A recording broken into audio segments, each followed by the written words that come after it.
Hello বন্ধুরা, আসসালামু আলাইকুম। Welcome to another video. তো আজকে আমরা ভিডিওতে আলোচনা করব গাড়ি বিমা কি এবং গাড়ি বিমা এটা কিভাবে করতে হয়, কি কি সুবিধা রয়েছে, দেন এক্সিট্রা এইসব গাড়ি বিমা সম্পর্কে একদম বিস্তারিত একটা আলোচনা আমি আপনাদের সামনে হাজির হয়েছি। তো ভিডিওটি শুরু করার আগে একটি কথা, যারা চ্যানেলটি সাবস্ক্রাইব করেন অবশ্যই সাবস্ক্রাইব করবেন এবং চ্যানেলটি অবশ্যই সাপোর্ট করবেন সবাই। তো বন্ধুরা, আর কথা না বলে ভিডিওতে মুভ করে যান। তো ফার্স্টেই কথাটি আসে যে গাড়ি বিমা আসলে কি। গাড়ি বিমা, যা অটো বা মোটর বিমা নামে পরিচিত, এক ধরনের গাড়ি বিমা পলিসি যা আপনাকে এবং আপনার গাড়িকে দুর্ঘটনা, চুরি বা এই প্রাকৃতিক দুর্যোগ এবং এইসব সৃষ্টির যে কোনো ঝুঁকি থেকে রক্ষা করতে পারে। সুতরাং এই ধরনের কোনো অপ্রত্যাশিত পরিস্থিতির কারণে যে কোনো ক্ষতি হতে পারে, তার ক্ষেত্রে আপনি আর্থিকভাবে নিরাপদ থাকবেন। তাছাড়া আপনি তৃতীয় পক্ষের দায় থেকেও সুরক্ষিত থাকবেন।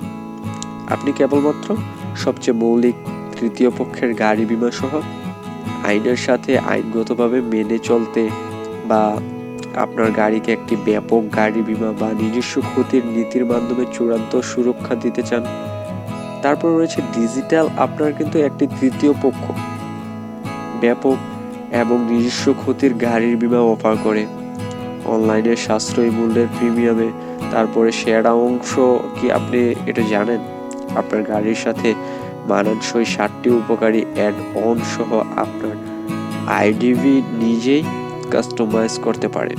সুতরাং আপনি ডিজিটাল মাধ্যমে গাড়ি বিমা কিনতে, নবীকরণ করতে চান বা দাবি করতে চান, এই ইন্স্যুরেন্স পলিসি কিন্তু এগুলো দ্রুত, সহজ, স্মার্টফোন সক্ষম প্রক্রিয়াগুলোর মাধ্যমে সবকিছু অনলাইনেই করতে পারবেন আপনি, এবং এটা একটা তারা সুযোগ দিয়েছে। যেমন দুর্ঘটনায় কিন্তু এই গাড়ি বিমাটি যদি আপনি করে থাকেন, দুর্ঘটনায় ক্ষয়ক্ষতি, তারপরে যে একটা দুর্ঘটনার সংযোগের ফলে যে একটা আপনার হবে, মানে আপনার যে একটা লস হতে পারে, আশঙ্কা রয়েছে লস হওয়ার, তো ওইটা কিন্তু ওরা কাভারেজ করে দেয়। তো নেক্সটে আসে চুরি। আপনার গাড়ি কিন্তু চুরি হয়ে যাওয়ার অনেকটা আশঙ্কা বা এরকম যদি ভয় থাকে, আপনি ইন্স্যুরেন্সের সাহায্য নিতে পারেন বা আপনি একটা ইন্স্যুরেন্সের সাথে সম্পৃক্ত হতে পারেন। তাহলে কিন্তু আপনার গাড়ি যদি চুরি হয়ে যায় দুর্ভাগ্যবশত, এরকম হতেই পারে, কিন্তু এর ক্ষতির কাভারটা কিন্তু এই ইন্স্যুরেন্স পলিসি অবশ্যই দিবে। তো নেক্সটে 3 নম্বরে হলো আগুন। দুর্ঘটনাজনিত আগুনের কারণে আপনার গাড়িটি ক্ষয়ক্ষতি তো হতেই পারে।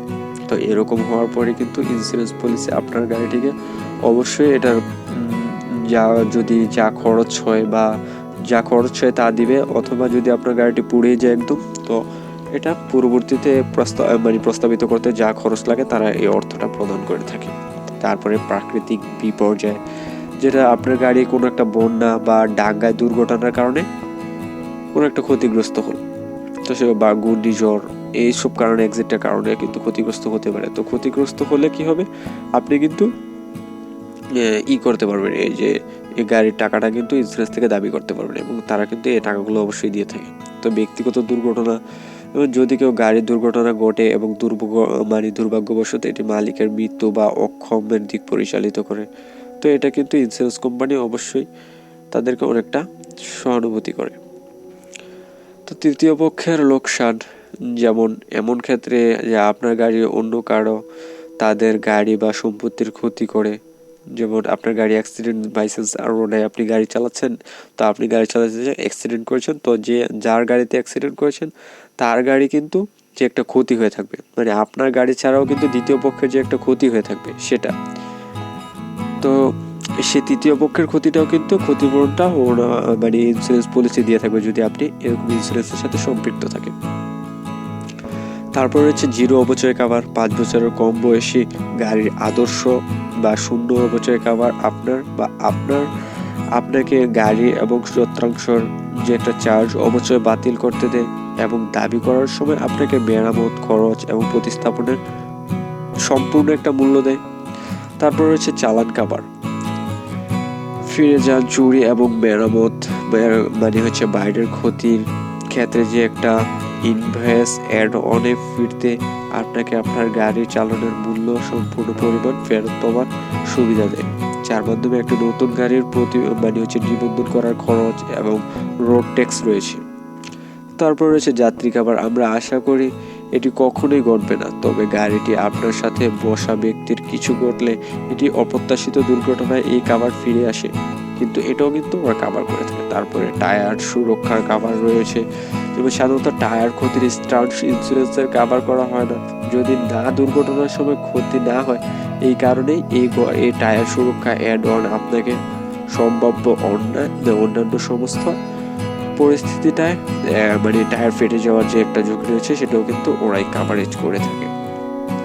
তো ব্যাকগ্রাউন্ড সহতা আমাদের সবার মাঝে একটু সাহায্যের প্রয়োজন হয়। আমাদের ব্যাকগ্রাউন্ড, তারপরে মানে অ্যাসিস্ট্যান্ট অ্যাড অন আপনাকে যেখানে প্রয়োজন মানে যখনই সাহায্য নেওয়ার সুবিধা দেয়।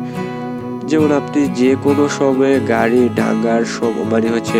ডাঙ্গার সময় সহায়তা সেরা অংশ এটা দাবি হিসেবে গণ্য না।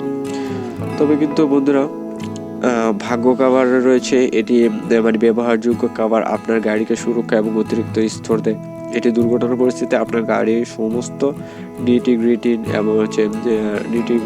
এবং যেমন ইঞ্জিন তেল, স্ক্রু, তারপর নাট এবং বোল্ট, গ্রিস ইত্যাদি খরচ কভার করে। তো নেক্সট রয়েছে ইঞ্জিন এবং গিয়ার বক্সের সুরক্ষার কভারটা।